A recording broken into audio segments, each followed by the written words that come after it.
This is the Power Break Podcast number 145, titled The Conundrum of Clutter. Hi, I'm Bob Brubaker, along with JT, as we hope you'll stay tuned as we seek to give you a little power in this break to help you succeed in the race of life. This is the Power Break Podcast with a focus on the spiritual, the mental, and the physical aspects, all to help you succeed in the race of life. For show notes from today's podcast, go to bobbrubaker.com and go to the link for the Power Break Podcast. What's going on with you, man? Well, I love that we're in person. I know it. Because as our listeners are going to find out, we did a little experiment because I am moving. So we're going to have to do, some work to figure out how we're going to keep it going from a distance, which we will do for sure. Yeah, neither one of us are the technical guys. You're more technical than I am. I just happen to know how to work the board, having been in radio and television. But anyway, the fact is that we won't be able to do it face-to-face in a few more weeks. But nevertheless, we made an experiment last week with the Zoom, and we weren't real pleased.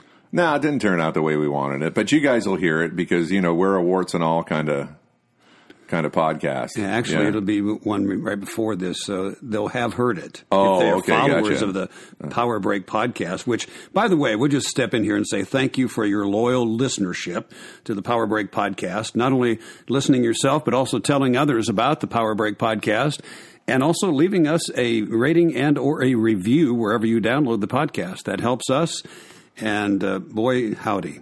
It's really appreciated. Yeah, and supremely surprising to me that anybody would want to listen to you and I talk, but it is awesome.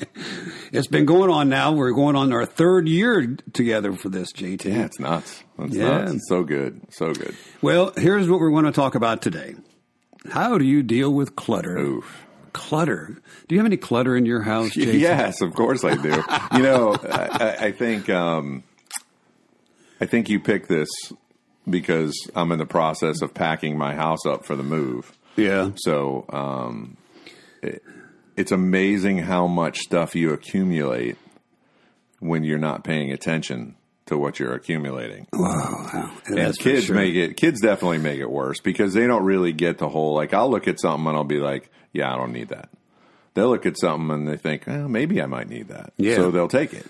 So you end up, plus, whenever they decided to come up with this, everybody gets a gift at some other kid's birthday party, that's the goofiest thing I've ever heard in my life. Really? Yeah, everybody gets a gift bag for coming to the birthday party. I'm like, it's not your birthday. You don't get a gift. No, you're going to celebrate that kid, not to get a gift yourself. What about the kid that has a birthday? I mean, does he get a gift? Yeah, they get gifts, but why are the attendees getting a bag of gifts? That's the goofiest thing ever. But anyway, that's a You JT. digress on that. That's a JT side road right there.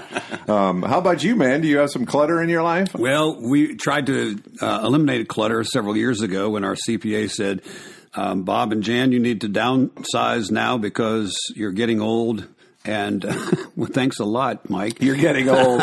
Really? Thanks, buddy. Thanks for, yeah. And I've gotten that a couple of times, too. Paying you for this advice. Anyway, he said it'd be good to downsize now that with the two of us rather than wait for one of us passing away and the other has to do it by themselves. Yeah. Which was good counsel. It is great counsel because as I'm sitting there and I'm going through, you and I were talking off air about this, when you're moving into a house in our house, actually, the lady we're buying it from is leaving a lot of the furniture. So we really have to kind of consolidate and figure out strategically what we're going to bring and what we're not. And I was going through a whole bunch of stuff that I had from when my mom passed. And if you keep stuff for long enough, it's actually generationally. Yeah. There's actual generational thing where I'm like, man, not only do I have my clutter, but now I have her clutter. Yeah. And you could have your grandparents' clutter. Right, exactly. Granny could still be there bothering you. Yeah. Oh, I got some granny wisdom for later, but that's okay. That's my leaving everybody with a taste for, can't wait for grannies. Well, the point is, we may not think of clutter as a big deal, but it actually is because It's actually a signal that we're not taking serious our call to be good stewards of all that God has provided for us, or actually placed in our hands to use. Besides, it has been proven that clutter actually robs us. So, as it says in Luke chapter 16, one who is faithful in a little is also faithful in much, and one who is dishonest in a very little is also dishonest in much. God holds us accountable how we use our stuff or accumulate our stuff. Yeah. So we need to take it very seriously. Yeah, let's continue to talk more about that as we turn to your blog. Folks, if you haven't been to BobRubaker.com, as always, I'm going to encourage you to get over there and check out the resources. But your blog for this week is the Conundrum of Clutter. And man, my grandmother used to say all the time, cleanliness is next to godliness. Oh, now, is there any scriptural basis in that? Actually, that is not in the Bible.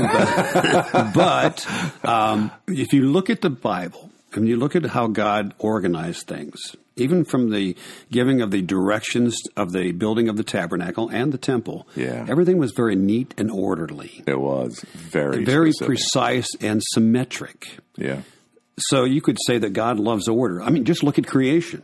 Sure. Look at the order of creation. Yeah. So God loves order. A matter of fact, as the Apostle Paul concluded in 1 Corinthians chapter 14, he said, let all things be done decently and in order. So I reckon Granny wasn't too far off, although that is not a direct quote from the Bible. But it was a good saying, nevertheless. Yeah, and I took it as, to put it in context, she's staring at this dirty kid that ran around with no shoes on for a while with, the Kool-Aid mustache, and she's thinking, oh boy, this kid's a disaster. I can just picture that, JT. I used to do it all the time. I was a boy's boy, for sure. Well, let's talk about the Conundrum of Clutter here, the article that I have at BobRubaker.com. As I mentioned in the article, that it is a rarity to find a person who does not have any clutter. Matter of fact, the truth of the matter is we are a society that is given to much clutter. We take it for granted. Consider how few garages are actually used to park cars. Yeah, you're right. You are 100% or the increased correct. Number of storage units that are rented. They're just building more and more all the time. Yeah. And, you go to those storage units, if you ever have used one from time to time, and you look at the person next to you or whatever, they just pack things in. There's really no order of things in the storage unit. Right. And what happens is they fill up one storage unit and they get another one. And they get another one. Yeah. Yeah, that's right. There's a whole TV series called Storage Wars. And it's about what happens to those storage units when people die. They raffle them off. Really? Yeah, basically you get one look at it. They open the garage. Everybody there that's going to bid on it decides on that one look that they get when they open it. You're not allowed to get closer or anything like that. Just this is your one look. I'll start the bidding at whatever. Wow. Yeah, that's how they get rid of them. So, man, there's such a psyche involved, and I think we're going to talk more about that to this whole accumulation of stuff. Mm-hmm. And I know you're going to talk a little bit more about it, but man. Well, Jesus actually spoke on it. In Luke chapter 12, he was asked about dividing things among people, and he said, take care that you be on your guard against all covetousness, and for one's life does not consist in the abundance of his possessions. And then he told them the parable. There was in the land of the rich man, he produced crops fruitfully or plentifully, and he thought to himself, what shall I do, for I have nowhere to store my crops? And he said, I will do this. I will tear down my barns and build larger ones, and there I will store up all my grain and my goods. And I will say to my soul, soul, you have ample goods laid up for many years. Relax, eat, drink, be merry. But God said to him, fool, this night your soul is required of you, and the things you have prepared, whose will they be? The punchline. Yeah. So is the one who lays up treasure for himself is not rich towards God. Well, what happens when we accumulate clutter? Basically nothing. It's just like the parable that Jesus told. The rich man said to himself, just relax, eat, drink, and be merry. Actually, the word about clutter is that it leads to procrastination, because the more you accumulate, the harder it is to deal with it. Yeah. So it's easier just to put it off. As Peter Walsh said, later is the best friend of clutter. Wow. I like that. Yeah, I like that too. The downward spiral doesn't stop, though, with procrastination, because as things accumulate, so does a feeling of guilt for not dealing with it. And it does not. And what it does is, what's going on here? Noise is all over the place, JT. Okay. You better unplug that phone, man. So what happens is the downward spiral doesn't stop with procrastination, and things accumulate. So the feeling of guilt for not dealing with it, which drives to the feeling of depression. So how do you get off this out-of-control train called clutter, especially when we realize it rolls down the track and it costs us, estimated now, 20% of our annual income?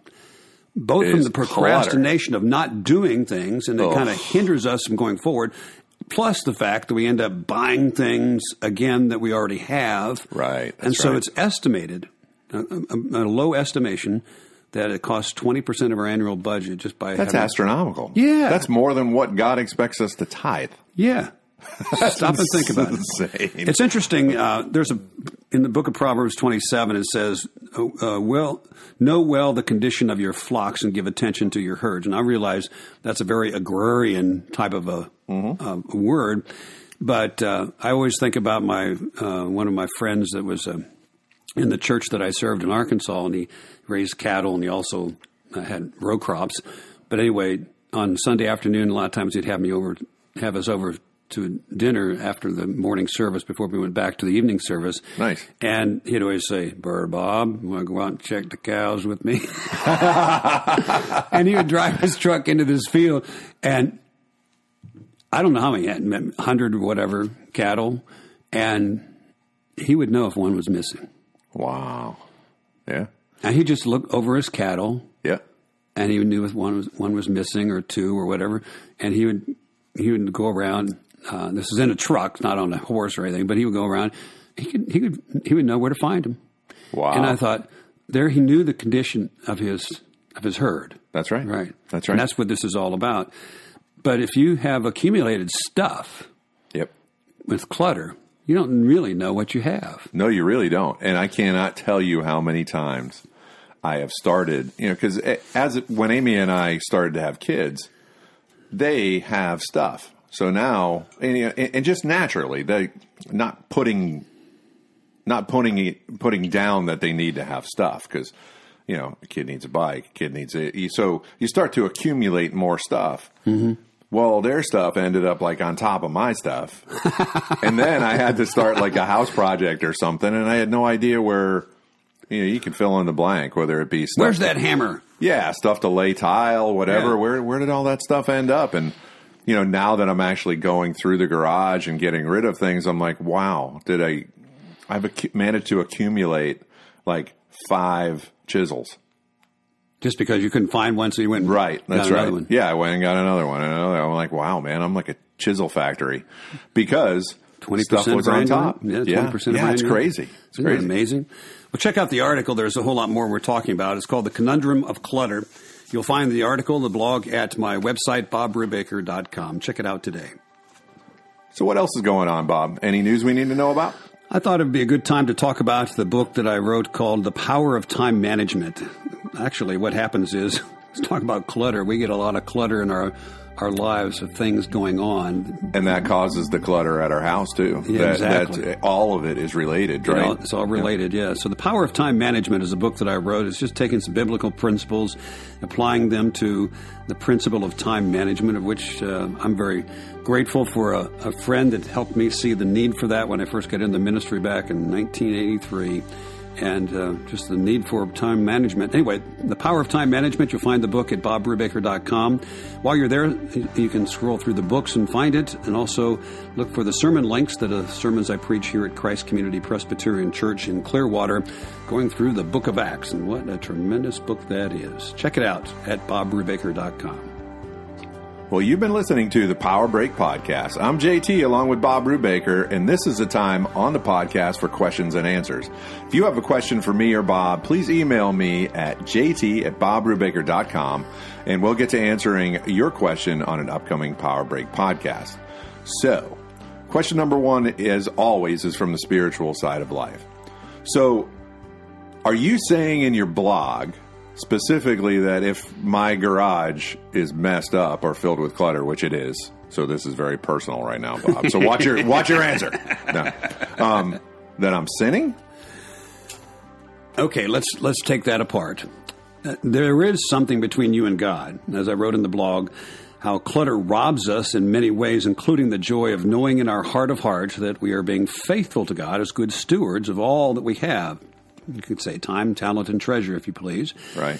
So when we have clutter, we're actually taking for granted that those things that God has allowed us to have, when it's piled up, that we really don't have a handle on it. And so we're actually saying, that's not important. Wow. Yeah. So, that's why it says in the book of Proverbs, the admonition is to know the condition of your flocks and give attention to your herds. As I pointed out, clutter can end up costing us 20% or a fifth part of our annual budget when you end up buying things, as you mentioned about the chisels. And then you can't find it and you need it, and so you buy it again. And pretty soon, even the procrastination switch is thrown because clutter is accumulating, and we just don't know how to deal with it, so we just put it off till later. And so we need to take serious that God says the one who is faithful in what? Very little is also faithful in much. Now, I'm not pointing the finger and saying, that's sin, but also let's understand that any time that we're not taking serious all that God has said to us, we're walking down the road of direct sin against him. Yeah. And if we take it serious enough to say and repent of those things, which when God points out sin in our life, that's what we're called to do. Repent, turn from those things, and seek his forgiveness and get on the right track. Yeah. So, yeah. It's interesting for me because, and just kind of bear with me, because for me, there are so many parts that are interconnected and result in the accumulation of stuff. Mm-hmm. So all these things have to kind of happen before that. Like for me, a lot of times all of our striving and all of the things that we try to do, of course, is a pride issue, right? Right. Because the end result is we want to take charge and prove our worth. We want to be really the person who shines, the person who climbs the corporate ladder. You can fill in whatever blank you want. So a lot of times you buy things because of, you're trying to actually fill some kind of hole in your heart. You may not even realize you're doing that. You may think, oh, well, I've earned this, which is another pride issue. Mm-hmm. And then you buy it. And of course, everybody knows that once you buy something, oh, well, I can buy next year's model because it's a little bit cooler and it's a little bit nicer and it's a little bit. So that starts this process, this pattern. And we often find ourselves buying things and accumulating things to make it to where our kingdom is better than our neighbor's kingdom or whatever. So there's a lot of pride stuff involved with the accumulation of stuff. Mm-hmm. And then all of a sudden you turn around at the end of it, you're like, man, I didn't need like any of this. This is a humongous waste of money, and a humongous waste of my time.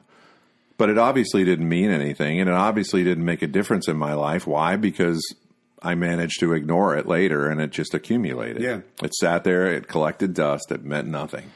So I think one of the things we need to think about before, once we actually unclutter our life, to make sure it doesn't happen again, you got to make sure that you're not letting your pride get away from you again and start thinking, you need to accumulate stuff for this purpose and that purpose, and I've deserved it, and I have all these things. So, there's kind of this. So while having a lot of stuff in your garage isn't a sin, it might be the symptom of a sin. Exactly.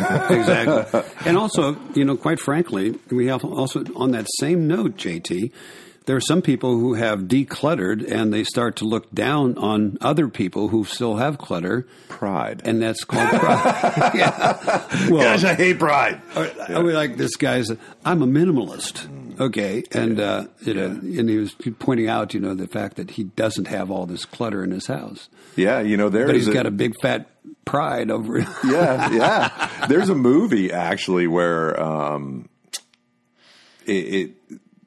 it basically, Satan was basically an attorney, which I think is really funny that they would pick he was an attorney. But in this movie, there's a conversation, and Satan basically says, "Pride is my favorite sin." Well, because he knows that he can lure you in. Is that not the sin that brought down Satan to begin with? That and also that was the trick that he used with Adam and Eve, right? Exactly. Yeah, it's all about pride. Pride. Yeah. Pride, dude. We'll do another podcast about pride. All right, question number 2 from a mental aspect. So how can we get a handle on clutter from a mental standpoint? How can we actually, turn from this conversation and say, all right, this is my game plan. This is how I'm going to proceed from this point forward. Well, doing exactly what you're doing now, even though it's involved in a move, but begin with a list of where clutter exists in your life. That's, of course, admitting a problem. That's the first step to any coming across of any way to get things right. The second then is to prioritize areas of attack of clutter. Okay, where does that happen? Now that you're moving, you see where the clutter has happened, and then you put together a game plan for you and your boys to say, okay, hey, here's where we've had clutter with us. We don't want clutter there. And then third, to begin to dismantle the clutter and organize just even one area. Yeah. A friend of mine that's a psychologist says that when he talks to people that are depressed, he asks them to go home and just straighten out one area of their bedroom. Yeah, that makes total sense to me. And because of that feeling of accomplishment, the feeling of momentum, just start with one area and declutter. And anyway, it really helps. So if you need additional information, take your budget in hand, figure out what a fifth of that budget looks like, and then subtract that and say, okay, that's what clutter is costing me in the long run. I think it's a cultural thing too, because one of our dear friends had us over for lunch on Sunday, just to kind of celebrate our friendship. And she's just such a great person. Started out as our housekeeper, but ended up being a great friend too. Well, that's cool. And her and her husband had us over to their house, and of course, I was joking with Amy. I was like, oh man, how awesome would it be if her house was like not clean? Because she's the best housekeeper I've ever seen. And I walked in. Now they're Brazilian, and they're very Christian. Like they take their religion very seriously. I walked in. It was like a showroom, every single room. But they don't spend all their time cleaning it. They're just organized people. Just organized. Yeah. And I was like, wow, man. But the thing that was most astonishing to me is they literally had half of the stuff in the house that your normal American would have in theirs.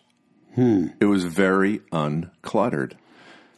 And you start to talk to them and you start to really see like their attitude towards things, and their whole life is uncluttered. It's very simple. Wow. If you need that, you get it. If you don't, you don't. It's really that simple. Wow. Yeah. So I started to think about how Americans are the opposite. We want all the junk we can get. Yeah, and we look at it as disposable. Mm-hmm. And I started to really think about, why would I buy something if I know I'm just going to throw it out down the road? Why not buy something really nice if I truly need that, and that lasts for the rest of my life? Why is it that we look at everything as disposable? I think it's because our consumer environment has been made that way through all the, cheap stuff that we end up buying. One of my friends that works at Publix, which is a supermarket here in Florida, I was astonished to find out, because I asked him, I was like, whenever my kids go over they have the toys right next to the candy aisle, and I'll let the kids like pick out, chocolate covered raisins or whatever for a movie or whatever. But I look at the toys and like half of them are broken sitting on the shelf, And I said to him, I was like, dude, what's with all the junky toys that you guys have in there? He said, whenever we get a shipment from China, he's like, about half of it's broken when we get it. And I'm like, really? He goes, yeah, but it's so cheap, we still order it. I'm like, man, wow. How weird are we now that we're okay with that? Like, I'd be like, listen, I don't care how cheap it is. Send me everything that's in one piece. Yeah. I went to a furniture store not too long ago, right up on US 19, brand new place. It's like the Home Store or something like that. I couldn't find a piece of furniture that didn't have at least one scratch in it. And I was like, I don't want to buy any of this junk. And I actually asked the guy on the way out, I'm like, hey, I really like this table, but I can't find one without a scratch. He goes, oh, everything we get has a scratch in it. I'm like, what is happening? Yeah. Lower the standard, right? Disposable. Yeah. Disposable. So I think the accumulation of stuff has made it to where we don't care about the stuff. Now we're willing to buy stuff that's subpar. I think it's a humongous. It's a vicious cycle, isn't it? Yeah, exactly. Man, great stuff, Bob. I am very inspired because I'm in the process of moving. I'm going to tell my kids we are now going to live in a museum. So get all your stuff out of here. Anyway. And take your shoes off before you come in the house. That's right. And stop looking at me like that. All right. Question number 3. As always, we're going to turn to the physical aspect of life. So how about some encouragement for athletes or wannabe athletes that are thinking they are too old to be an athlete? And I love this because, oh gosh, man, I turned to mountain biking not too long ago, and I can't remember a time where I've hurt myself more consistently than learning a new sport. So yeah, I mean, how about that encouragement, man? What do you? Well, first of all, I mentioned that I noticed them on the website for Chris Carmichael's CTS coaching, his Carmichael Training System coaching, and some of his coaches had some words of advice, but I also noticed what they said. They called them masters athletes, and masters athletes are between 40 and 55. And so I said, So what are you? Beyond. You're beyond a master. I'm a has-been. Anyway, every athlete, they said, here's a few encouraging words. Number 1, every athlete is unique no matter what your age. Mark that one down. True that. And you're only as old as you've been, but as young as you'll ever be. Look at that. Yeah. Only as old as you've been. All right. So keep in mind that you didn't get old overnight. Yeah, that's true. And a lot of us, you know, I've always had great friends that have kept me motivated. You're certainly one of them as far as like staying in physical condition. But my friends that have allowed themselves to get out of physical condition and just kind of aged as well, man, they have such a gap that they have to really kind of make up. You know, and that doesn't happen overnight. You know, we must emphasize that you didn't get old overnight or overweight overnight. So, you know, anyway, the other one is you can be just as fast as you were before you were 40 if you focus on one distance goal at a time. You probably won't be able to simultaneously be good at a variety of events, but if you pick one of those and focus on it, you can be good. Yeah, I believe that completely. Yep. From more than beginner to a level to an intermediate level, there is an absolute room to improve even as you get older, and that's the key to it. Marking down the improvement, and that means regular testing. Okay, and that's the thing that a lot of people fall short on, Bob. Yeah, because I think part of our psyche doesn't want to know, especially at the beginning.